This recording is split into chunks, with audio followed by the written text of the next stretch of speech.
você que me vê agora, seja bem-vinda e bem-vindo a mais um episódio aqui da série Atenção à Inovação. Eu sou Tomás Castilho, tenho o prazer de receber aqui novamente a professora Ana Burchá, professora de inovação da Fundação Dom Cabral. Tudo bom, professora? Tudo bem, Tomás? Prazer estar aqui. E com ela, hoje nós temos aqui um convidado muito especial, muito interessante trazê-lo aqui, que é o Eric Fernandes. Ele que é um egresso do mestrado profissional aqui da Fundação Dom Cabral, hoje doutorando, ex-executivo na área de telecomunicações. Muito legal ter você aqui com a gente, Eric. Muito obrigado, prazer estar com vocês. O tema inicial, então, professora, desse episódio é o Atenção como um telescópio. A gente já conversou até previamente um pouco sobre essa metáfora, achei super interessante, acho legal a gente conseguir trazer isso como tema principal aqui do nosso episódio, tema central, para a gente começar a discussão. Então, queria passar a bola para você, professora. Muito bom, Tomás. Essa foi uma metáfora criada pelo Eric durante o seu trabalho de dissertação do mestrado. E, na verdade, foi o Eric que me abriu as portas para esse mundo da atenção através do seu próprio interesse e das pesquisas que ele conduziu no âmbito da sua dissertação de mestrado. Ele que foi nosso pioneiro aqui da primeira turma de mestrado profissional. E acho que é bastante interessante que essa é uma lente conceitual que nos proporciona, nos possibilita enxergar o mundo de uma outra forma, né? E que para mim, pessoalmente, foi muito, muito estimulante. Então, é um prazer imenso estar aqui com o Eric. Nós continuamos trabalhando nessa linha de pesquisa, publicando aí os resultados de pesquisa nesse esforço que é contínuo, não é, Eric? Exato, exato. Foi assim, uma experiência bastante grande. Você foi mais que você foi também uma guia, né? Nós já fizemos muitas coisas juntos aí, né? Para entender essa questão da atenção, né? Pois é, Eric. E para você, depois de ler e se debruçar tanto sobre esse conceito, né? O que é atenção organizacional e por que ela é um recurso tão importante para as organizações neste contexto de transformação digital? Vou começar pela parte final da sua pergunta, né? Eu acho que é o seguinte, a linha que eu sempre trabalho é a estratégia, e um dos pontos principais da estratégia é entender o comportamento das empresas, né? E quando você tem ambientes de mudança muito rápido, e dentro desse tem um escopo de transformação digital, isso ainda é mais importante, né?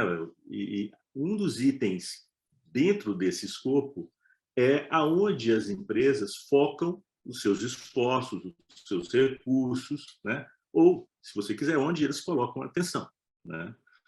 E o meu conceito de atenção é muito influenciado pelo trabalho do Ocasio, né? O Ocasio, ele vem da parte do Simon, da questão dos executivos terem uma atenção limitada, mas ele amplia esse estudo considerando que já vinha no trabalho do Simon, que a atenção é uma questão de cognição, mas uma questão estrutural também.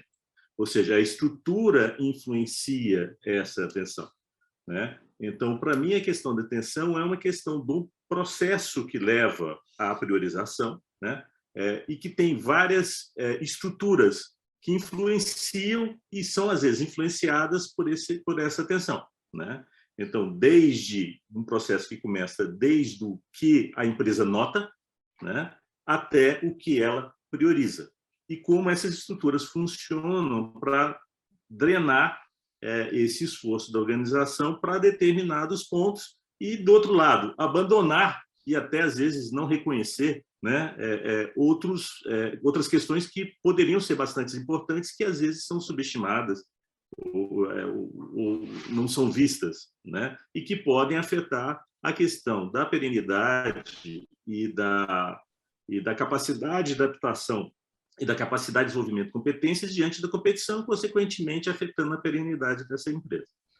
E acho que entender a atenção enquanto um recurso escasso é muito interessante, né? Porque aí começamos a nos deparar com a questão, onde a organização coloca a sua energia, né? Que também faz parte aí da definição do Ocasio.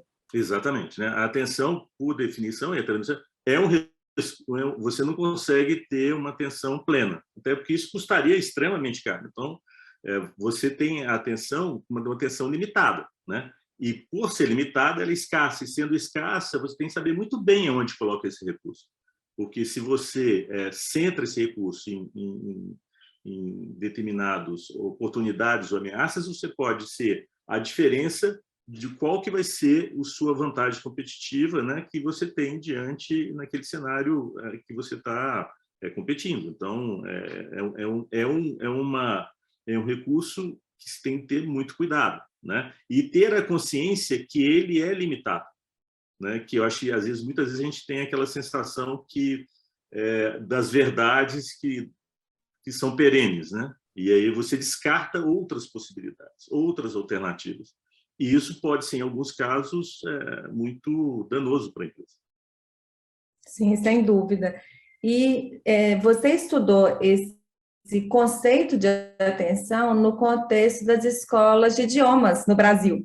E aí, nesse contexto, você desenvolveu a metáfora da atenção como um telescópio. Então, conta para a gente aqui um pouco mais sobre a sua pesquisa, né? Esse setor, como essas organizações foram estudadas e também o porquê dessa metáfora. Então, embora eu me tenho sempre em telecomunicações, né? Até porque na época eu estava também em comunicações, eu decidi, né? Junto até com você, a gente trabalhar num setor que a transformação digital não tivesse, naquele momento, né? Que a gente estava em 2016, 2017, tivesse afetado tanto. Isso é antes da pandemia, e que ela tivesse no momento que, com certeza, ela seria atingida por, né? Então, a gente escolheu a questão das escolas de inglês, e aí eu procurei ter um painel mais amplo possível. Então, a gente conseguiu entrevistar desde escolas internacionais, que atuam no Brasil, escolas extremamente tradicionais, né? Até escolas pequenas, regionais. A maior característica delas, entre elas, é que eram pré-digitais, ou seja, mesmo as escolas que usavam bastante a questão digital, elas tinham nascido antes desse processo de digitalização, né? E a gente queria ver o que era a dificuldade da pesquisa, como que seria a reação dela antes de ex ante, né? Ou seja, antes de ter acontecido. E a gente criou um mecanismo, né, de simulação de futuro, que foi fazer um painel de Delphi com especialistas na área de educação, mesclado com profissionais que já tinham e já trabalhavam com a questão de transformação digital em áreas, principalmente em áreas de serviço, né? E a gente criou um painel de Delphi seguinte: qual que seria o futuro possível dessas empresas diante dessa transformação? E aí a gente acabou chegando em dois cenários. Um que a gente era um cenário mais incremental, que era a utilização de todos os conceitos que tem transformação digital, de utilização de data mining, ou seja, todo esse composto, né, para a educação digital, ou seja, utilizando ferramentas de videoconferência, videoaula, né, data mining dos clientes, etc., que era num sentido bem mais avançado, né, inteligência artificial. E o outro era um mais radical, que era o seguinte: surgiu e falou assim: olha, pode ser que um cenário seja você vai ter mecanismos que capacitem as pessoas a conversar com outras através de dispositivos de tradução, né? E aí a gente testou qual era a reação dessas pessoas, dos executivos. São basicamente entrevistados executivos de primeira linha, ou seja, até segundo nível do CEO, né? Lá, mas a maioria deles eram o CEO, donos, sócios, diretores. Qual era a reação deles diante desse cenário? Só que a gente dividiu em duas partes essa entrevista. A gente perguntava para ele espontaneamente o que ele achava, o que ele achava do futuro, e depois que ele expressava tudo isso, a gente apresentava os dois cenários e perguntava para ele qual era a avaliação dele, né? E a gente acabou fazendo uma matriz dessas duas coisas, né? Ou seja, o quanto que ele estaria próximo desses cenários que a gente colocou espontaneamente, né? E quanto que depois ele rejeitava ou aceitava esses mesmos cenários, né? E a partir daí a gente a atenção desses executivos às novas tecnologias. As novas tecnologias, a novos cenários tecnológicos que ele tinha, né? E para formatar essa questão, entendimento, como o Cássio, ele trabalha uma estrutura, e depois Barreto, que é uma estrutura complexa, né? É uma proposição teórica complexa, né? Porque ela é multinível, né? Você trabalha com uma questão de vários fatores para drenar a atenção. Nós partimos de uma simplificação disso, que foi feito por Varela, eu acho, um artigo logo depois, e incrementamos um pouco isso e chegamos em 3 grandes estruturas que drenavam essa atenção e que explicavam a heterogeneidade dos resultados. E isso era interessante, porque eram as estruturas influenciando o resultado, né? Então, essas estruturas eram uma estrutura de conhecimento, né? Que o Caucaso chama de issues and answers, mas que o Marx, por exemplo, a gente utilizou o mesmo nome que o Marx utilizava, que é estrutura de conhecimento, que é todo a esquemata, né? Ou seja, todo o conhecimento adquirido na experiência daquela organização, e a gente está falando aí de cognição social, né? Do que ela reconhece como oportunidade. Inclusive, essa é a definição do Ocasio sobre o issue, né? O issue, ao contrário, por exemplo, da Pátia, a própria do Tom também fala a mesma coisa. Ele fala: a questão é aquela que faz sentido para a organização, né? Então, a gente está falando nas questões que fazem sentido para a organização. Então, isso é a estrutura de conhecimento. Você tem uma estrutura que é uma estrutura contextual, né? Que ela influencia, né? São as regras do jogo, são os recursos, é o momento que você está na organização, são as influências, e, finalmente, você tem uma estrutura mais concreta, tangível, que são os seus canais de comunicação, as suas estruturas de monitoramento, né? E para a gente tentar explicar isso, a gente adotou a questão do telescópio como uma metáfora. A metáfora sempre ajuda a uma redução e uma simplificação do modelo, né? É claro que sempre ela tem certos riscos, né, de se fazer. Um deles é não esquecer que essas estruturas se interagem, né? Elas não são estanques. Mas o que a gente colocou foi o seguinte: olha, essa estrutura de conhecimento ela tem um paralelo com uma lente do telescópio, né? E que tipo de lente você vai usar, entendeu? Ou então, quando você está falando de radiotelescópio, ou quando você está falando de que espectro de frequência você está usando, né? Para que aquilo você vai reconhecer a partir daquilo. Então, se a gente fosse fazer uma metáfora, por exemplo, se você pega os astrônomos no início do século passado, ou no século antepassado, eles nunca procurariam no céu, né, um buraco negro, por exemplo, nem teriam isso. Eles não iam procurar qual que seria a lente adequada, a frequência, porque, né, isso foi surgindo ao longo do tempo. Então, essa lente determina o que você vai ver, né? E ela é produto da sua experiência, né, da experiência acumulada ou também do que você quer procurar. Mas ela basicamente é a sua questão da sua cognição. Você tem, do outro lado, na questão concreta, seria a estrutura do telescópio, né? A estrutura física do telescópio. Você tem um telescópio grande, você tem recursos para fazer isso, ou seu telescópio é pequeno, dependente da lente que você tem, né? Ou você tem vários telescópios, mas pegando um só, a lente é grande ou só a lente é pequena. O que você consegue ver é a sua capacidade, o que você tem concreto é como drena a informação, né? A sua estrutura de drenagem de informação, a sua estrutura de comunicação que você tem, pode ser uma estrutura de planejamento, né, estratégico que você, qual a periodicidade você faz isso, né? Qual a estrutura sua de como que essa comunicação é direcionada a cada elemento da sua organização, como você faz esse monitoramento, né? Esse monitoramento, qual a sua estrutura de monitoramento, né? Qual a forma de você fazer. Por exemplo, nós encontramos desde nessas escolas, desde estruturas simples, né, o cara olhar a internet, até, como chama, estruturas extremamente complexas, né, com P&D, fazendo testes, milhares de coisas. Isso influencia a forma que você tem de ver o mundo. E contextual em que contexto você está, né? Qual a regra do jogo que você vê naquele setor. Por por exemplo, existiam algumas empresas que falavam o seguinte: olha, não, esse negócio de digital não funciona, a gente usa só como uma questão auxiliar, esse negócio de videoconferência não funciona de jeito nenhum, isso foi antes da pandemia, se não funciona, era uma crença, né? uma crença, mas também era uma questão que vinha da regra do jogo de escolas similares, que ela jogava, né? Tem a questão de recurso também, a gente tem mais recurso, a gente tem menos recurso, né? Então, a questão do contexto basicamente qual é o ângulo de varredura desse telescópio que você tem capacidade de fazer, mas também que você quer procurar. Você não consegue procurar no céu inteiro. Então, a interação dessas duas coisas transforma no que você percebe, o que você nota, né? O noticing, o que você nota, que é a percepção, e ela drena isso para um subconjunto muito menor, que é o que você tem atenção.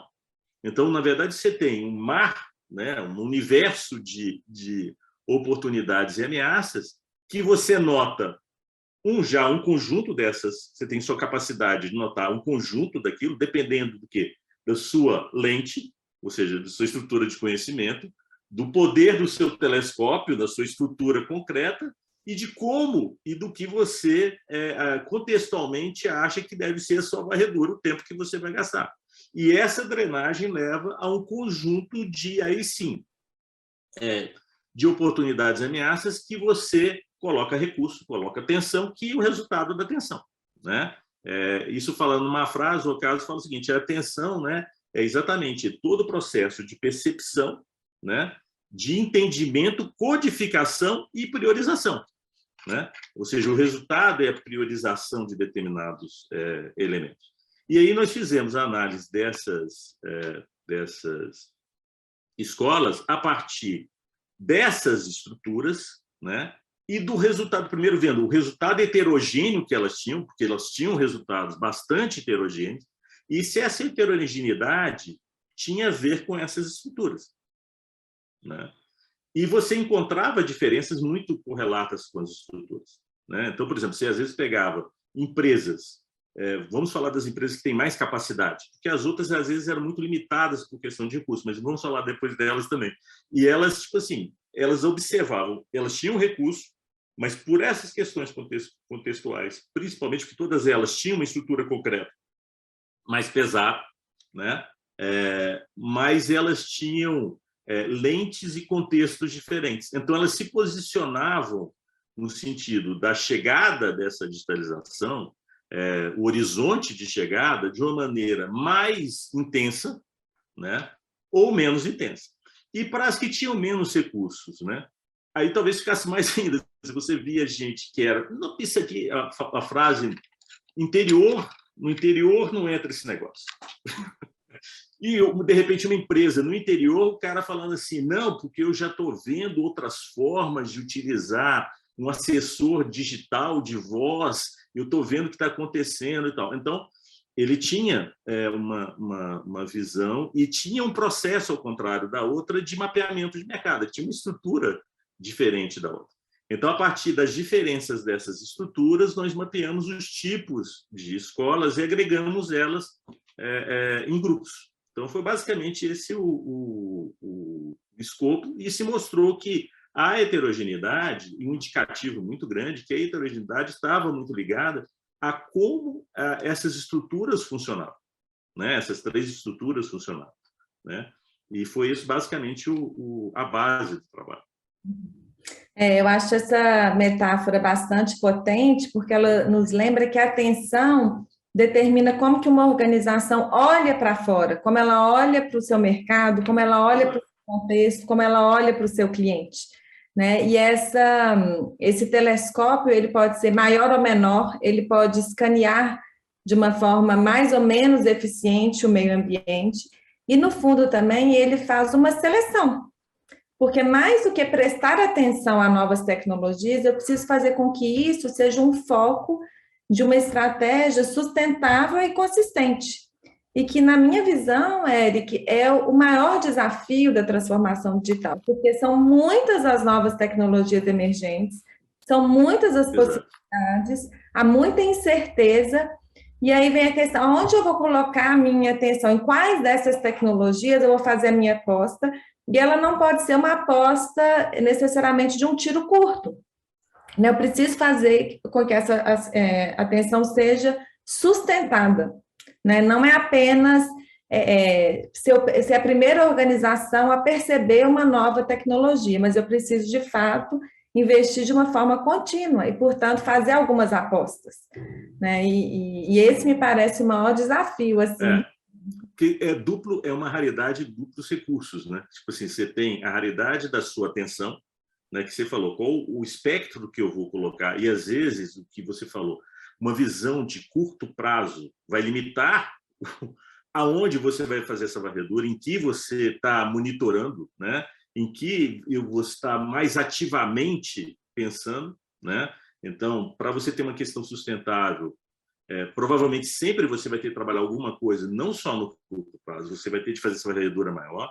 Então, você já tem uma questão, fazendo a varredura maior, você tem mais céu para olhar, mas, ao mesmo tempo, sua atenção é limitada. E você tem, ao fazer essa percepção, você ainda vai ter de olhar dentro do que você percebeu, o que você tem de recurso e qual que é a sua aposta. Então, você tem de ter a limitação da atenção e a limitação do recurso depois, do que é percebido. Né? Então, isso é o que você falou. Assim, isso leva a que você construa ou não uma estratégia mais sustentável. Uma estratégia que não seja temporalmente só daquele momento, mas que você consiga uma amplitude maior de se posicionar a organização. Né? E isso eu acho que é mais, como você disse, mais desafiante ainda, em um momento que a gente está vivendo, que você tem múltiplas possibilidades. Né? E algumas delas vão definir, né, qual que vai ser no futuro, outras vão só ser, digamos assim, talvez vão fazer muito barulho e não vão chegar a tanto, mas a priori você não sabe. Então, a priori você não sabe como isso vai estar afetado, né? Então, isso exige que você tenha um plano muito claro de não cair em armadilhas, de ficar só o que você conhece, porque geralmente essas novidades elas vão se apresentar da mesma forma que o passado. Né? A gente tende a fazer uma projeção do que vai acontecer a partir da experiência nossa. E isso a gente viu que não, isso é uma questão que pode ser extremamente mutante. Então, essa varredura também tem que ser ao longo do tempo, né? Porque as coisas vão mudando. Então, quando você tem um ambiente muito rápido, eu acho que isso a atenção é um elemento fundamental na sua capacidade de adaptação. E isso é mais crítico ainda em empresas incumbentes, né? Porque essas empresas incumbentes, elas têm uma série de protocolos já que ela fazia, tem comprometimentos também, às vezes, em resultados, com coisas que talvez vão modificar. Então, como fazer essa evolução? E, para isso, você tem de ter um processo atencional, organizacional, muito bem posto, né? Para que você consiga observar o que é relevante, o que você considera relevante, que é num espectro maior só do que você está fazendo hoje, e fazer esse processo de adaptação contínua que vai levar a descartes de coisa, vai levar a investimentos de coisa, vai levar a mudanças de rumo, mas você tem sempre que estar monitorando. E um outro desafio também, Eric, que é construir esse telescópio, porque a pesquisa ela nos indica que organizações com telescópios maiores têm melhor performance, porque elas conseguem perceber essas mudanças no meio ambiente. No entanto, essa é uma atividade exploratória, que nem sempre traz resultados imediatos. E muitas organizações, pelo menos na minha experiência, e sobretudo aqui no Brasil, elas têm dificuldade até para justificar o uso desses recursos num telescópio, né? Porque ficar monitorando o ambiente, né? Traduzindo em outras palavras, eu consegui dedicar recursos para monitorar de forma contínua o meio ambiente. Esse é o primeiro passo. Né? Então, inclusive, garantir esse recurso nem sempre é uma tarefa fácil, sobretudo em períodos de crise, né, e de escassez aí de recursos financeiros, né? Eu diria que tem uma coisa que antecede isso, que é a cultura. Porque quando você tem uma cultura de monitoramento ativo, né, de você procurar, e a gente viu isso em e algumas escolas em que você existia uma determinada pessoa ou um grupo de pessoas que acreditava nisso, você consegue, não evidentemente comparar com quem tem muito recurso, mas você consegue se posicionar muito bem, fazendo monitoramentos mais específicos, mas porque você tem cultura de fazer aquilo, né? Não espera, vamos construir isso tudo, porque você tem aquela vontade de saber o que está acontecendo. Você se joga naquela questão. Então, eu acho que tem duas questões aí. Tem essa e tem depois o seguinte, para a organização, quando ela não tem essa cultura, aí fica muito mais difícil você falar assim, pô, em determinado momento eu vou precisar de uma coisa mais consistente. Eu preciso de alguma coisa que eu investimentos naquilo que seja mais consistente. Então, você já tem uma barreira cultural. Se a empresa ela está muito no curto prazo, se a empresa não tem essa cultura de prospecção, que a gente viu que foi o comum que a gente viu em empresas médias e grandes, né? Elas se ressaltavam por uma cultura proativa, por uma cultura de procurar o que estava acontecendo e não simplesmente ficar, se fosse o telescópio, com a mesma posição do céu. Ok, eu estou observando algumas coisas. Não, essas empresas, elas movimentavam, né? O que pode acontecer? O que isso aqui pode resultar? Qual que é esse o impacto que vai ter? E a gente encontrou isso em empresas médias. É claro, que tinham recursos infinitamente menores que empresas que podiam fazer laboratórios ou então experimentos com até, algumas delas, milhares de pessoas, né? Será que vai dar ou não? Mas, às vezes, até observar quem fez e ser rápido, e lembrando que, principalmente no Brasil, a gente ainda tem essa possibilidade de observar alguns outros países, né? E falar, opa, e tem muita gente que nem observa isso, né? Nem observa o que está acontecendo em outros mercados, né? Que pode ser também, você pode ser extremamente criativo, mas você pode ser eficiente copiando, né? Você pode ser eficiente chegando em segundo, mas entendendo mais aquele problema que estava sendo colocado. Então, eu acho que tem uma questão de cultura, de saber que isso é prioritário, e aí, sim, aí você tem uma discussão, tipo assim, isso é importante ou não do ponto de vista de recurso, e como a gente vai fazer. Você não consegue fazer tudo, mas você não fazer nada, você vai estar numa posição que vai ser a mesma que você está olhando, ou seja, fixo, olhando o mesmo céu, com aquelas mesmas estrelas, e aí o resultado também vai ser fixo, né? Você vai ver as mesmas ameaças, as mesmas oportunidades, vão tratar ela do mesmo jeito, até que você seja surpreendido por um cometa ou alguma coisa mais perigosa nesse céu competitivo, né? Éric, um último ponto que eu queria trazer, que para mim foi um resultado bem surpreendente da sua pesquisa, foi o fato de que alguns desses telescópios, eles tinham, ou todos, na verdade, eles tinham uma lente muito embaçada, né? Uma lente que não possibilitou que as organizações enxergassem determinadas oportunidades tecnológicas, ainda que apresentadas para essas oportunidades, sobretudo o outro cenário que você disse, Exato. Cenário em que as pessoas não precisariam se comunicar, não precisariam aprender um outro idioma para se comunicar, devido às novas tecnologias que foram mencionadas. Então, assim, minha última pergunta para você, qual que é a relação entre essas crenças e a atenção organizacional? Você vê, esse caso que você falou é muito interessante, né? Porque vamos pegar, mesmo uma empresa extremamente organizada, né, na questão de inglês, ela tinha um fundamento cultural, que era a questão do educar, né? Era o processo de, como é que chama? O processo de educação. E o processo de educação de inglês não é uma coisa simples, né? Para você chegar no intermediário, você leva 600 horas. Você imaginando que você tem aí 4 horas por semana, dá para fazer uma conta, eu acho que dá uns 5 anos, alguma coisa parecida com isso. Então, para chegar no intermediário, é um investimento alto. E quando a gente vê também uma certa camada da população que parte dela procura esse investimento indo para fora, tá certo? E parte dela tem caixa para aguentar isso, mas grande parte da população não tem. Então, a grande questão que foi colocada era, olha, não que iria substituir completamente, mas um cenário é que, quando você tiver equipamentos, né, muitas dessas pessoas não vão precisar ir, eles vão falar e vai ser a tradução. E aí você tinha uma reação muito forte, mesmo das empresas, às vezes, que eram muito estruturadas, porque ia no cerne do que era a atividade dela naquele momento, que era a questão de educar. E a reação, geralmente, era uma reação de negação, o Hodgson fala da reação de ostra, né? Não é isso. Teve exemplos bastante interessantes. Por exemplo, que a pessoa falava uma coisa afirmando que podia acontecer, né? Vou te dar um exemplo dessa questão. Um deles foi que a pessoa chegou e falou o seguinte, eu fui no Japão e uma máquina conversou comigo em português. Mas isso não vai dar certo, o português dela era muito ruim, mas o processo foi, né? Outra que falou basicamente o seguinte, não, isso funciona para francês, mas para inglês não funciona.